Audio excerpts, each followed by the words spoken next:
এক দেশে ছিল একটি ছোট্ট ছেলে। তার দাদা তাকে একটি পুরনো ঘড়ি দিল। তখন সে এই ঘড়িটা নিয়ে তার বাবার কাছে আসলো। তখন বলল, বাবা, এই ঘড়িটার মূল্য কত? তখন তার বাবা বলল, তুমি এটা নিয়ে একটি দোকানে যাও। তখন দোকানদার বলল, এই ঘড়িটা 1,000 টাকা। তখন তার সে ঘড়িটা নিয়ে আবার তার বাবার কাছে ফিরে আসলো। তারপর তার বাবার কাছে বলল, তখন তার বাবা বলল, তুমি এটা নিয়ে একটি জাদুঘরে যাও।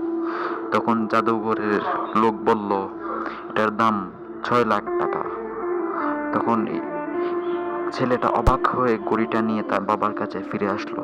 তখন তার বাবাকে সব খুলে বলল।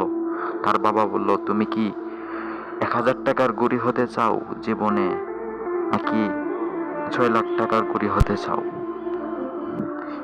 তুমি নিজেকে কখনো দুর্বল ভেবো না। আজকের গল্প থেকে আমরা কি শিখলাম?